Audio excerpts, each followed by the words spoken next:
Part 46. Who the fuck did I marry? So, after the whole missing in action debacle where he disappeared for a couple of weeks, Legion started calling and texting me, telling me that he was ready to come home. Yes, you heard that correct.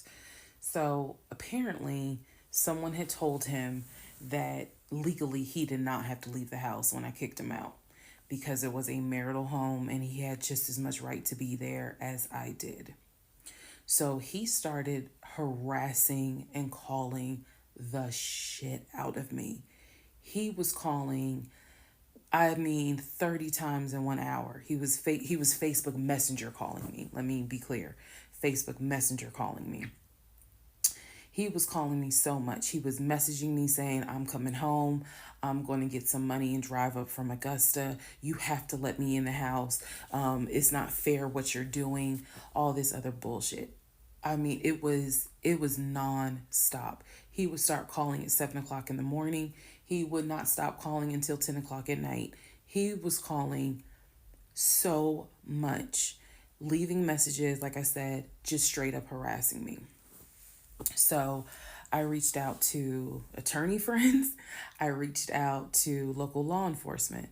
Local law enforcement informed me, well, technically, he's right because he is still legally your husband. Our divorce had not been finalized at this point. The paperwork had been sent in.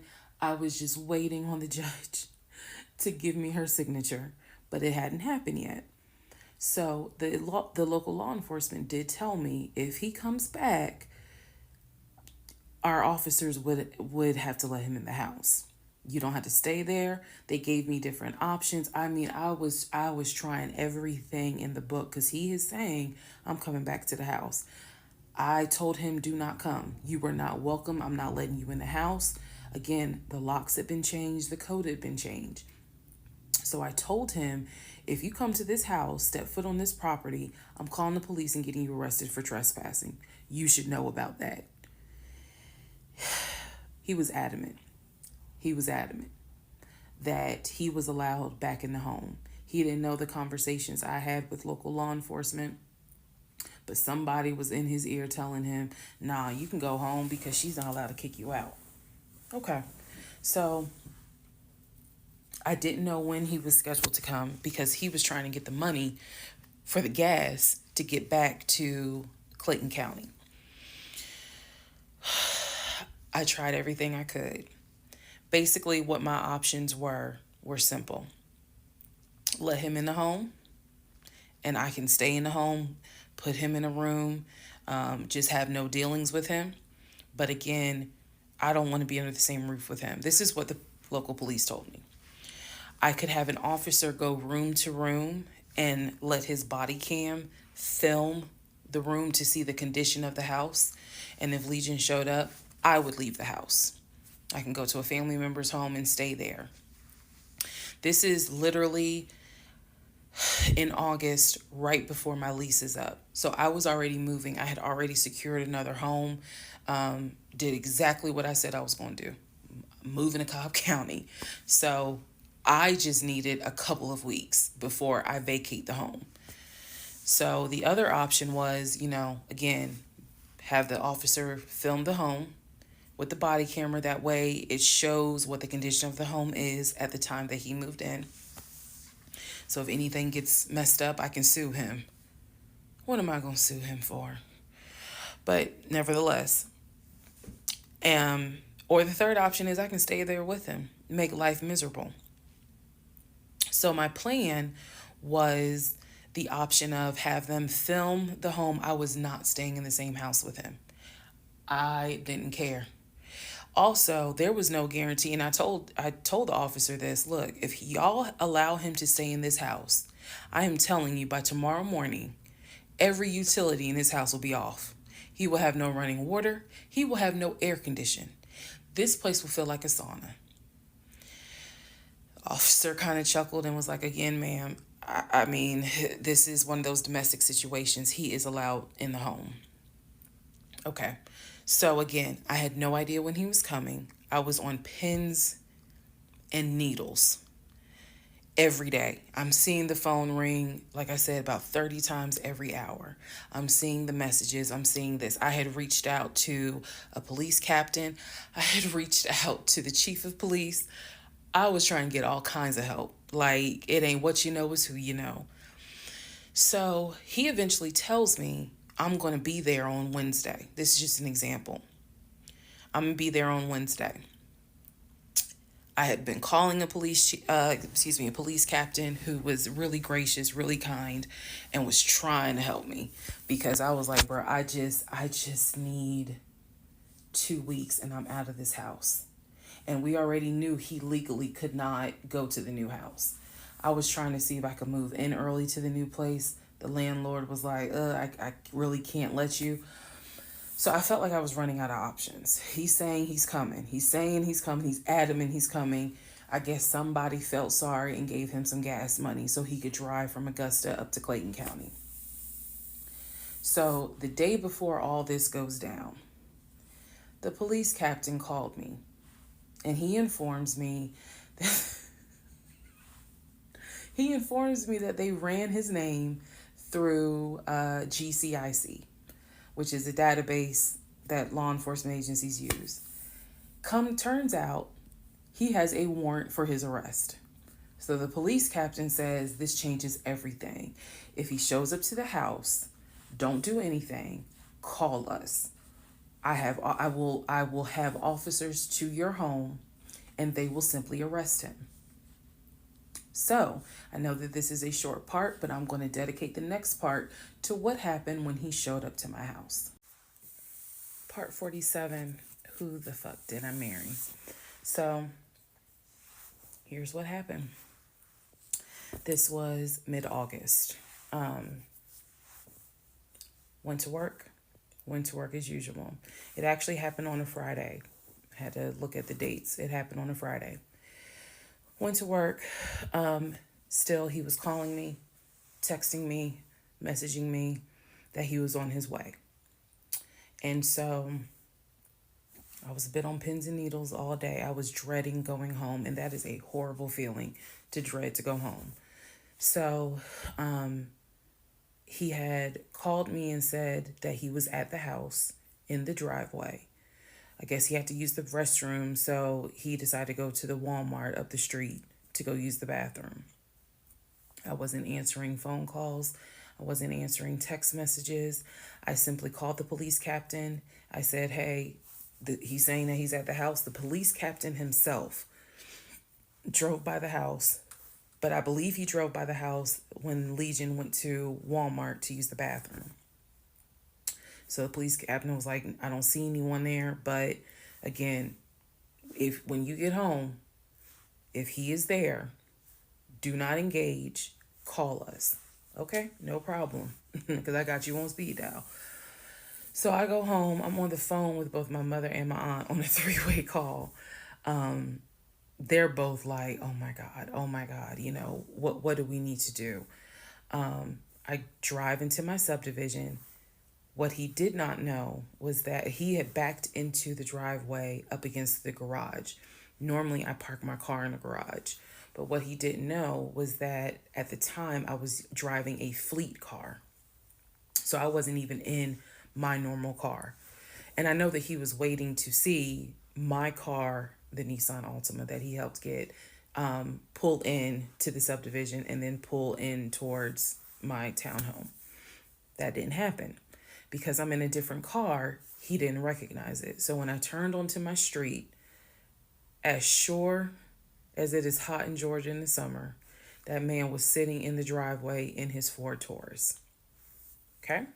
So I live at the time not far from a cul-de-sac. So when you go straight down, you just turn around the cul-de-sac to come back up. So that's exactly what I did. I went to the corner, turned off so that I can see the house, but he would not have been able to see me.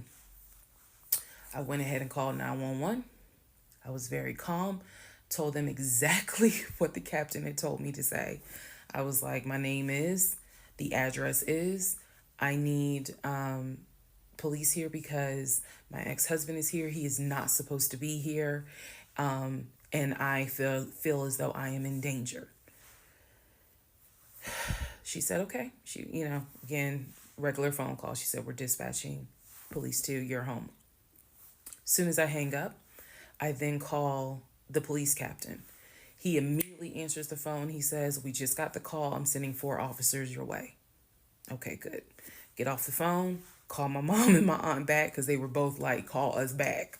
Call them back on three-way. I continue to sit there until I see 4 officers, 4 cars pull in and stop just in front of my house. So then I ease up. He gets out the car, I guess trying to see what's going on. I explain to the officer that walks to my window, I say, this is what's going on. So I was trying to sound extra law enforcement smart. I was like, check him through GCIC. You're going to find that he has a warrant out for his arrest for violation of probation. And the officer kind of smirked because she was like, we know. We already checked GCIC. The captain called us. So I was like, okay. So anyway, they tell me to sit in the car. They go up to the window of the car and ask him to step out of the car.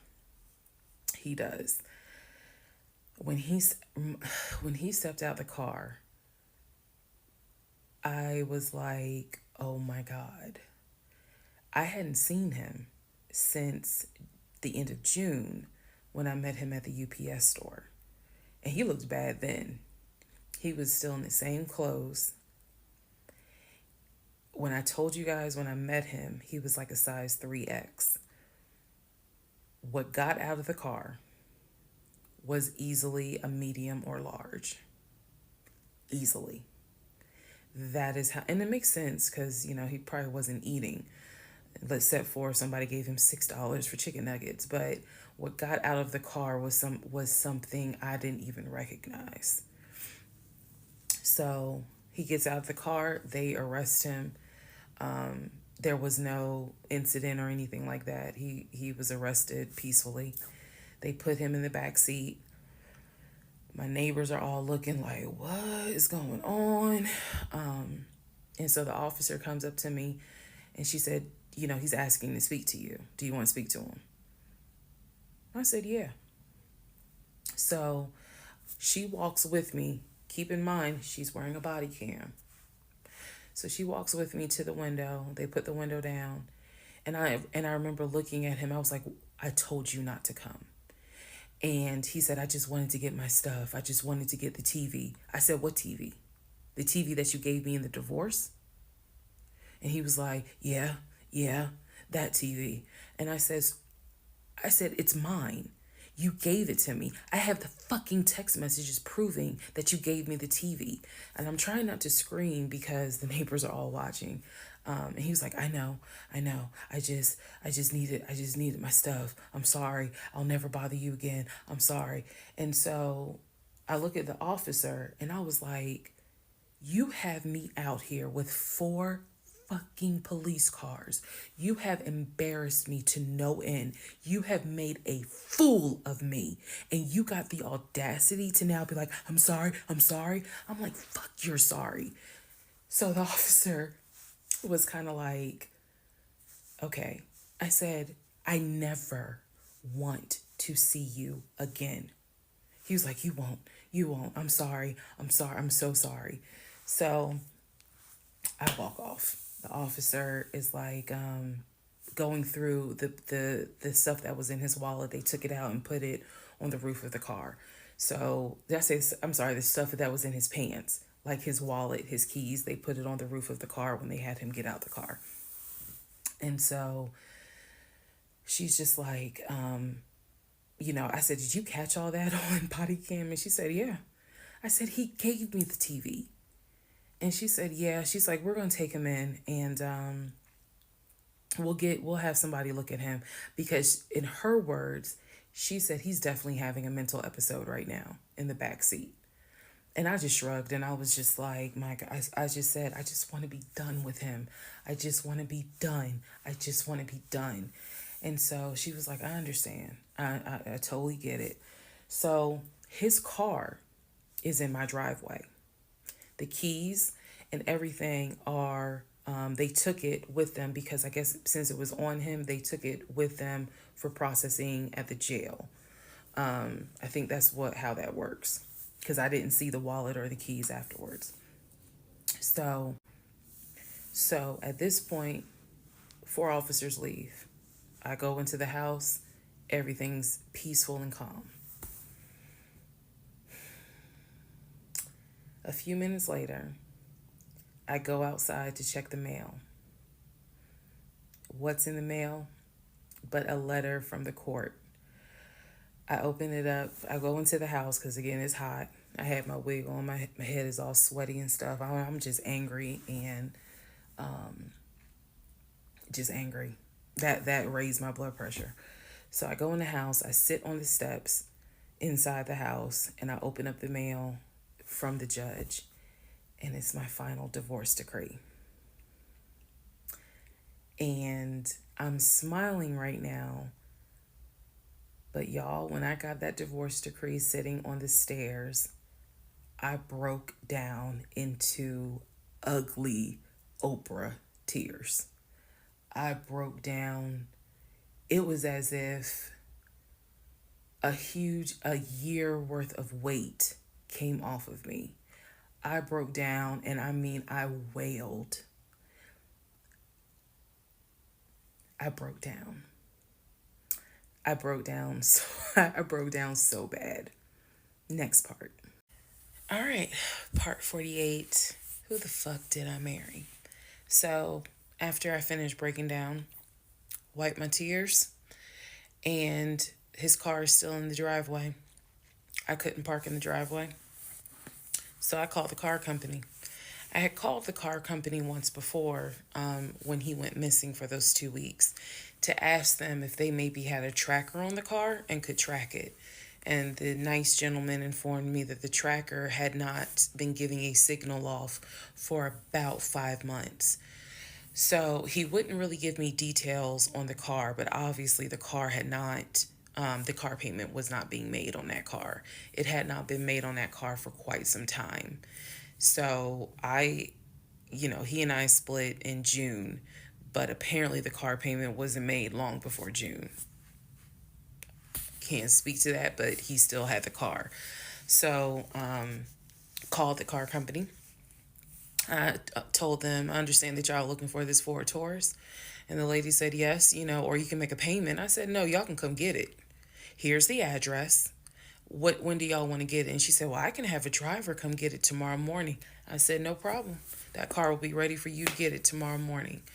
And so the car was repossessed out of my driveway the next morning, Saturday. The driver was there about 7 o'clock in the morning. He had the master key for the car, cranked it up, drove it, put it on the tow truck, and left. Here's what that now means. When Legion left my house in June, he left with 2 bags of clothes. Everything else was in my house. At the end of July, or towards the end of July, everything that he had left in my house had been donated to the domestic violence shelter, which means that the only thing that Legion had were the clothes that he had taken with him in the car. When he got arrested in my driveway, all of his clothes were still in the car. And when the car got repossessed Saturday morning, all of the clothes were in there. Which means that when he went to jail, whenever he got out, he only got out with keys to a car he no longer had, a wallet with probably no money in it, and the clothes that were on his back. Everything else was gone. Now we can fast forward to what happened around August 29th.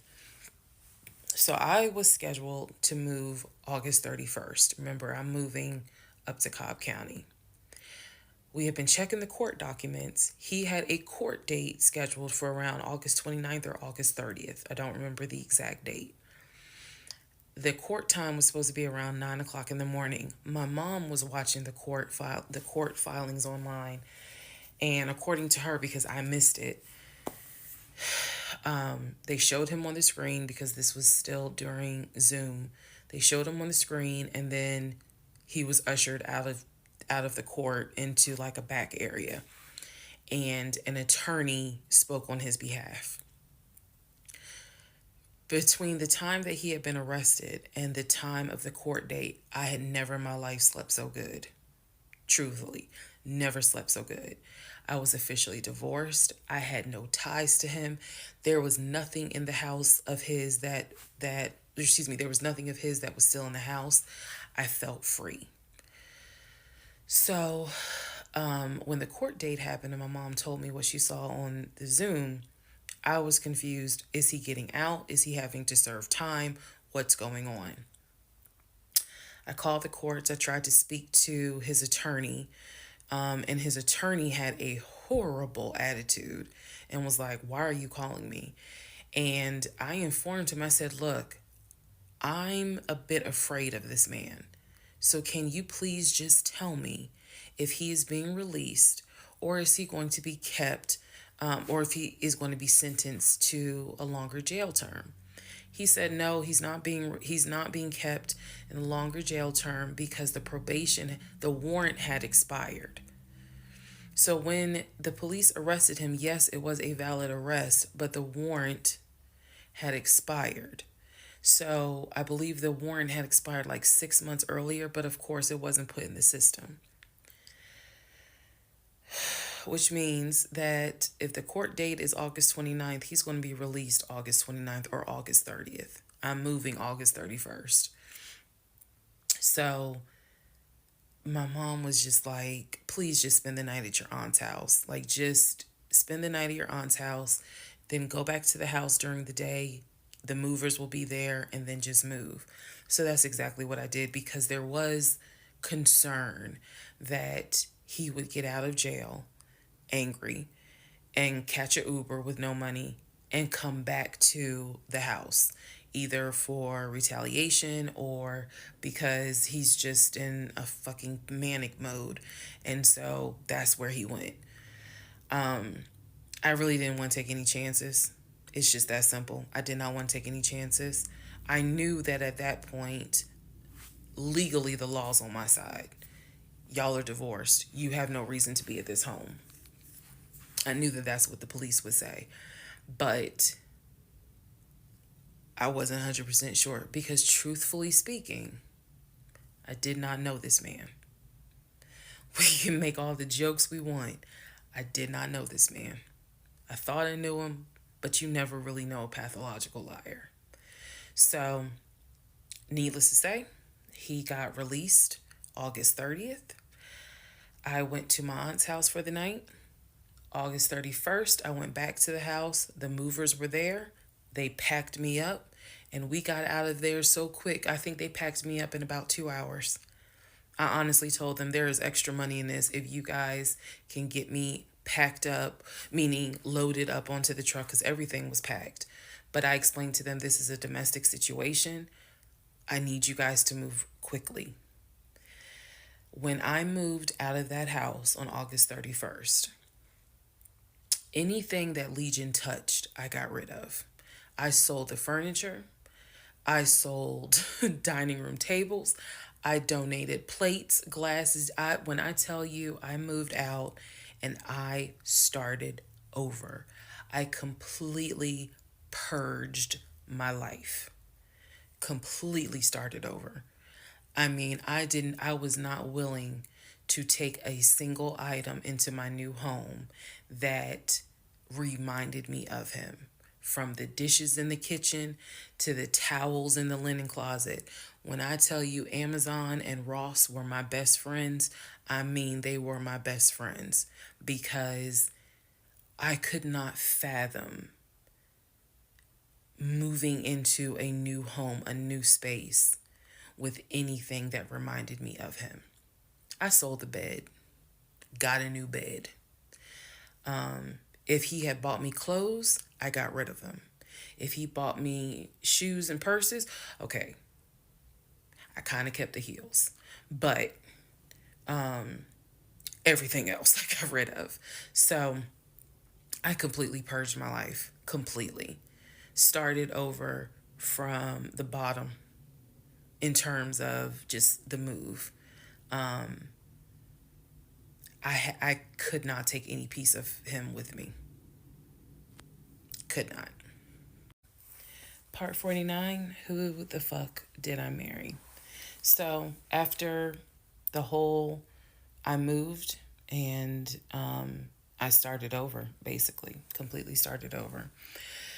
So there was a period of time where different people had reached out to me, people who knew him. Apparently, he was still trying to find a couch to sleep on. And so one guy in particular had reached out to me because I guess Legion had asked him if he could come and stay with him and his family, because he was homeless and had nowhere to go. And so he had lied and told the guy, because again, he's a liar. So he had lied and told the guy that, I had kicked him out. We're divorced. I had taken all his money. And so that's why he's homeless. So the gentleman simply was reaching out to me on Facebook to confirm what is actually true. And he and I talked, because he ended up calling me. He and I talked for a while. Very respectful, really nice guy, very compassionate. And so I told him, I was like, I said, we're divorced. So I have nothing to do with him. I said, I wouldn't bring him in my house with my family if I were you. But that's just me. And so the guy was like, lady, he didn't say lady, but he was like, lady, you dodged a bullet. He was like, I know you may not see it now, my sister, but you dodged a bullet. You dodged a bullet big time. And so, just in talking to him, he was very encouraging. Like, it sounds like you got a good head on your shoulders. It sounds like you a good woman. And no, he was not flirting at all. He was like, it sounds like you a good woman. And I really hope this does not mess you up. Like, don't let him mess you up. Don't let him, like, diminish your shine, kind of thing. And I appreciate that. I did. Because at that time, again, had moved into my new place. 2021 was the worst year I ever had. I'm not saying that so that 2024 can be like, hold my beer. But 2021 was a dark year. Started out married, end of the year divorce, end of the year with COVID and divorce. And that period of time, that August, September time, I felt like I was just walking around like a numb woman. I didn't know if I was coming or going. I didn't know what to do because I felt like I had just been through hell. And it was a period of time where I had to sit down and I had to really, really deal with some stuff that I just simply was not ready to deal with. Things that I had to come to grips with that I really wasn't ready to come to grips with. So, fast forward all this time, get to December of 2021. Yes, this is where the story does end. Get to December of 2021. I am out sick with COVID. I'm not at work. I get a phone call from my coworker telling me that Legion has called our job looking for me and was trying to get information to trying to get information on how to reach me. Yes, I had already changed my number. Again, I had already moved, but he knew where I worked. So apparently he had called trying to find me, and the person that answered the phone was like, we're not going to give you that information. So he said, well, can you ask her to give me a call? I'm just trying to get a hold of her so I can get my stuff. The stuff he's talking about are those tote bags from July. So he was calling. And it was a problem. He was trying to reach out to me on Facebook. He was trying to reach out to family members on Facebook, trying to get me to call him so that he could make arrangements to come get his stuff. The devil is a lie. So my friend Tracy, who came to my rescue again, my friend Tracy was like, okay, here's what you're going to do. She said, you're going to send him a message and you are going to say these exact words. I sent him a text message. She said, and she told me, you're going to send a text message because it's going to be time stamped. And basically, the text message says, I do not have your stuff. I did not have your stuff. I have nothing that belongs to you. If you continue to, you are disrupting the work of my job by calling and asking for me. We have no contact with each other. I will send you a copy of the divorce decree that shows whatever is in your possession you own and whatever is in my possession I own. If you contact me directly or indirectly ever again, I will get a restraining order on you. Now, for those of you who are watching this in 2024, and you're probably like, wow, she's dramatic. Please understand that what I just said, I meant. I mean that. If you ever try to contact me directly or indirectly, I will get a restraining order. I have it in writing. I've always had it in writing. And if I need to rewrite it again in 2024, I will, because the boundaries still stand. And that, ladies and gentlemen, is the last time I had any contact whatsoever with my pathologically lying ex-husband. Part 50, who the fuck did I marry? So, the aftermath. There are some realizations I had to come to after the divorce and everything had passed. One, Legion never loved me. He never loved me. He doesn't love himself, so I know he didn't love me. Number two, he didn't even like me. He watched me get excited about things that he knew I was not going to get. And not even just the possession stuff. Like, of course, we know I was excited to be the woman whose husband is like, I'm taking my wife to London. I was excited to be the woman whose husband was like, yeah, I bought my wife a brand new BMW X5. You have to understand, as all the jokes that we make about the BMW, it was the time and effort that he spent in taking me to dealerships and being sure to put me in the car and test drive the car and, you know, oh, I can see you in this. I like this for you. It seems safe. It was the effort to really make me believe that he was going to get this just for him to fuck with me. The effort in taking me to all these homes to see my face light up as a woman who grew up on welfare, to be able to walk into these 4 and 5 bedroom homes knowing that he didn't have any money to buy it. Imagine if he had just been honest and said, hey, I like in my free time to go to open houses and just see how the other people live. Imagine if he had just said that versus wasting not only my time, but the wasting the time of the realtors who did nothing wrong. There's a level of cruelty to my ex-husband that I had never experienced before. And God knows, I pray I never experience it again. That's the word that comes to mind when I think of him. He is cruel. And it wasn't just me, he did it to the ex-wife. So, do I trust? No. I trust the people who were in my life before him. If we were friends or if we were in a relationship or whatever and I knew you before him, I trust you explicitly. But if you're somebody I just met, I don't trust you. I don't. There's no point in me getting on here and saying and making it seem like, oh, I'm so strong, I'm so brave. I struggle big time. Because on one hand, I want to like someone. On the other hand, I'm immediately thinking, what if it's a repeat? And I'm going to be honest with y'all, I can't go through that again. I can't.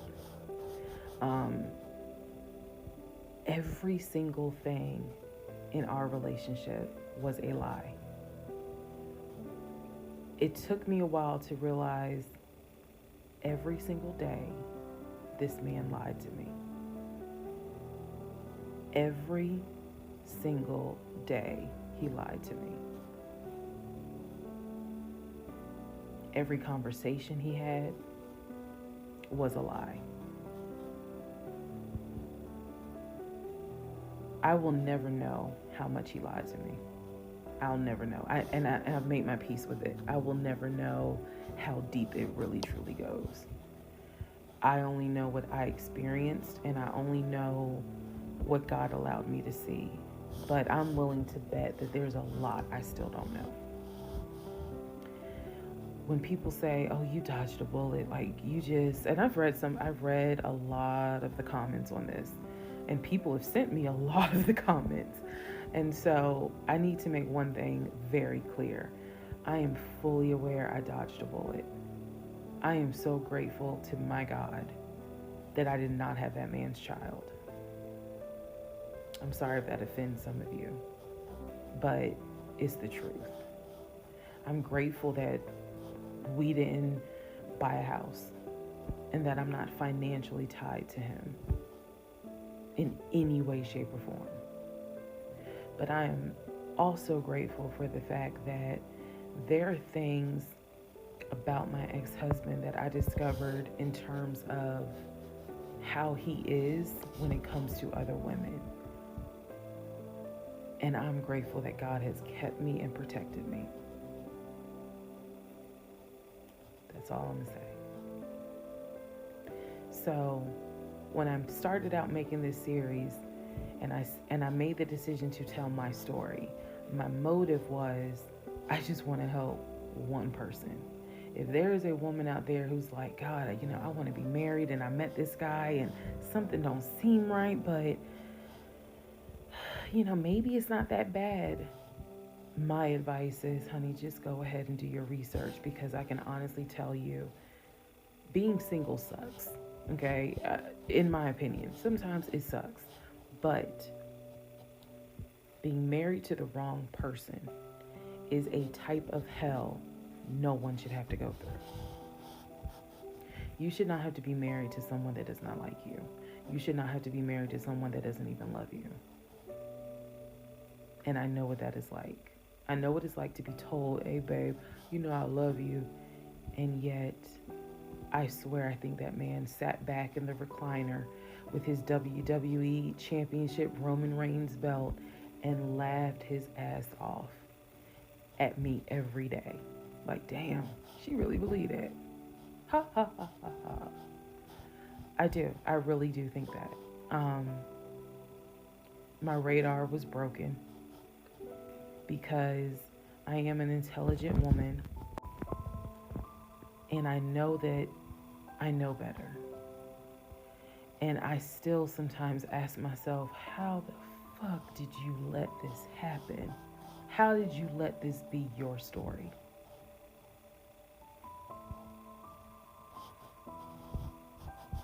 All because at the time I wanted it to be my turn. And I hoped it was my turn. And when people say, well, what do you mean by that? I just meant, we all see it, whether it's social media or real life, we all see where the woman she done been through some stuff, but she finally met someone who appreciates, loves, and respects her. And it is a beautiful thing. I had hoped that when I met him, it was my turn for that. And instead of being obedient, I wanted to be right, and I wanted to do what I wanted to do. And the cost of that decision was heavy. The toll of reliving this whole scenario was heavy. It was. I'm almost surprised at how hard it was to actually finish this playlist. Not because I couldn't remember stuff. I probably remember way more details than what I actually put out. But it's just the fact that it's like I'm reminding myself, how did you let this happen? So, therapy is real. Therapy helps. Stella Rosa Black helps too. And yes, I will one day get to London. I will get my dark blue BMW X5 with a cognac interior. I believe I will get those things. Just got to get them a different route. So, thank you all for being on the playlist of Who the Fuck Did I Marry? I promise I will go live, and I will let you all know when I go live so that we can have a wine night full of question and answers. Thank you for watching.